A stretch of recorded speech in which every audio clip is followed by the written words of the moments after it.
Art Beyond Time. Traditional dances.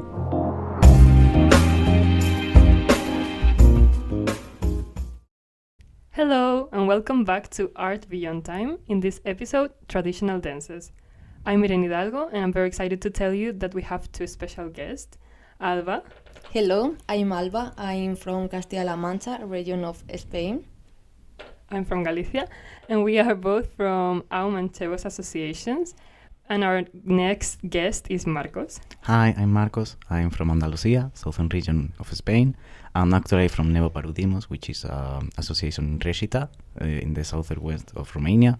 And our main mission is to work with Roma children and try to help them through the educational system, to try to not have them drop out and to improve their quality life. So, today we will dive into the three regional dances of Spain from Andalucía, Castilla La Mancha, and Galicia. First, I want to start off by saying that Spanish regional dances showcase rich diversity, reflect unique cultural tradition, and they show the different regions across the country, and they have their own music, costumes, and movements. So, Marcos, what types of dances do you have in Andalucía? I would like to tell especially about flamenco, which is the main one that we usually as a region are recognized for. And there are many types, but the rhythm is one of the main ones that differentiates them. And usually depending from the region inside Andalusia, it also changes. But overall, they can vary from long performances filled by passion to a more festive one with groups or even pairs. In Castilla La Mancha, we have lively and cheerful dances with fast foot movement, turns and stoppings. These dances like the seguidilla, the fandango, the rodeño and the jota manchega are danced in couples. In Galicia, there was something similar to a jota, wasn't it, Irene? Yes, but it's xota because that's jota in Galician. We also have specific dances in small regions in Galicia, but the most popular dance is muñeira, which means miller in Galician, and people used to dance it while waiting for grain to be finished grinding. And in 2018, traditional Galician dance was declared an intangible cultural heritage of Galicia. But dances are important to be accompanied by music. And the music for the muñeira is done with instruments like bagpipe, Galician tambourine, drums, bass drums, charrasco, and my favorite one, the cunchas. There are rubbing scallops shells together, and muñeiras can be sung or not. And we have this high-pitched scream to cheer the dance that is called alturuxo. And the most popular muñeira is muñeira de chantada. So if you want to listen to it, search that one. So Alba, what instruments do you have? What music do you have? The music in jota manchega is usually live, where the musician played the guitar, the lute and the bandurria, all stringed instruments. We also had a group of live singers and dancers who accompanied the music with the distinctive sound of castanet. The latter are two pieces of wood held together with a string, which we played the beat of the music. Our music is also full of diversity, especially by structure and rhythm. Usually we divide them by how or who is playing it, and we also differentiate by tempo, usually used in each one. So yeah, we also use the castañuelas as one of our instruments, just as Alba, but they are not a must actually, since our dances were usually only about cante, which is the way we sing, and the stopping with the feet. Even the palms usually are the ones that are making the rhythm. Usually the only instrument that was accompanying us was the guitar, and then we started to put more things as the time went on, as the cajon, which usually comes with a box, or even new musics like rock and trap even. And even in these new additions, it only mattered also about the costumes, usually, which differences by region or even the way or when do you have to use it, as the way you go to ferias or you go to the Rocío, which usually happens in Huelva. This is also accompanied by the typical costumes, which vary from the use festivities such as the feria or the Rocío. The style is really different between women and men, and only women's fashion has been developed faster, with more impact in the fashion shows. Usually they wear tight on the waist, but with a loose skirt, handkerchief in the chest, and a different comb and jewelry. And all of them with really colorful, with flowers or circle-shaped designs. What about you guys? The traditional Galician costume for muñeiras usually includes a white blouse. Men wear a dark vest and women wear a full flowing skirt. And they often wear shawl or mantilla over their shoulders and accessories with jewelry like earrings or necklaces. And sometimes people wear hats, but it depends really where you're from. So, yeah, and the clothing is decorated with embroidery too. And Alba, in Castilla La Mancha?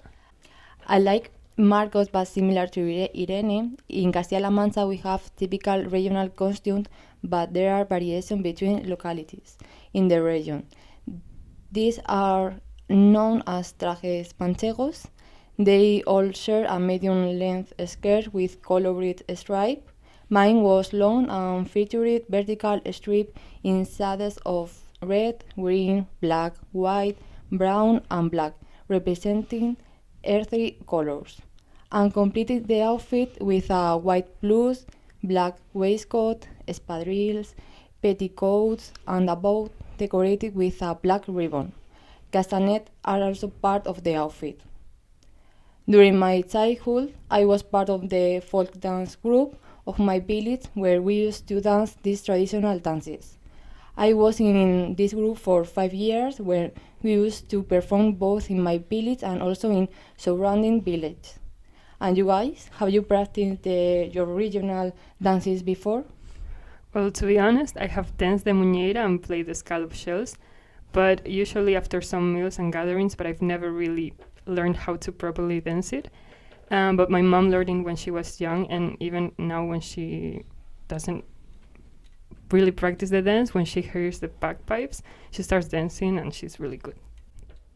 I did sometime when I was like 8 years old before I moved from my city. And yeah, it was like a must at some point because not even when you were little you played with the castañuelas also, but when you are in high school, at some point when the feria is coming, the kids are forced a little to practice and dance, which when you are a teenager you feel like you are really embarrassed about it, but then you miss the point, like you want to do it when you're older because like that's a part of your culture. So yeah, I tried a little, still I'm a little alego, so and this means that as I said, the origin is really in our culture. It's really to this day important to us, and especially because in this case flamenco originated mainly from the Roma community from Spain. So it's a really valuable thing that we have here in the southern region. And even if they were the mainly ones, we also had the black community that lived already in those centuries, and the Arabic Mediterranean dances also that helped through, especially the Maghreb, and even the Atlantic ways we traveled to America, that they also influenced us. So we have a lot of diversity between even inside the flamenco. And however, we cannot forget how even if it was originated in the 19th century, the changes that it has had made us to be really professionalize it and to have a lot of influence all over the world. The muñeira, as we know it today, is believed to have the origins in Celtic dances with influences from Greek ritual dances, although the exact origins are not completely known for sure. So, I wanted to ask you one more question. That is, do you want to say something more that you didn't say before, like interesting facts or something else? Yes, for example, today the traditional costumes and dances of La Mancha that used to be part of the final celebration of the grape harvest are now mainly used in a specific performance. Unfortunately, they have lost importance among young people, but they remain a prominent part of the regional cultural identity. For me, I would recommend that even if flamenco has all this time that it has been played and listened to listen and to open your mind to the new waves that are coming, such as flamenco rock that happened already a few decades ago with people like Camarón or Triana and Alameda, which are really important in my place. And also to try to check a lot of festivals that we have that they are for free, such La Noche Blanca del Flamenco in Córdoba, which happens in the most important places in the city, and they are for free entrance during the whole night. I wanted to share two facts. The first one is that since the origins of Galician dance are Celtic, this dance is included in the Inter-Celtic Festival, along with Scotland, Ireland, and other countries. And in this way, we get to see the connection between the cultures and we can share them. And the other one is that a hip-hop version of the Muñeira de Chantada by the group Media Punta won the silver medal at the Dance World Cup in 2018. Yes. So, I think as a conclusion, we can say that preserving and promoting regional dances preserves cultural identity, fosters community bonds, and celebrates diversity, ensuring that unique traditions are passed down to future generations. And we really invite you to explore the traditional dances of your town, places, communities, and also to check out ours. And yes, so thank you so much for being here with me. I hope you had fun. Yes, Yeah, of thank course. Thank you. And don't forget to subscribe, like, follow us on Instagram, TikTok, Facebook, and stay tuned for the next episode. Bye. Ciao, ciao. Bye.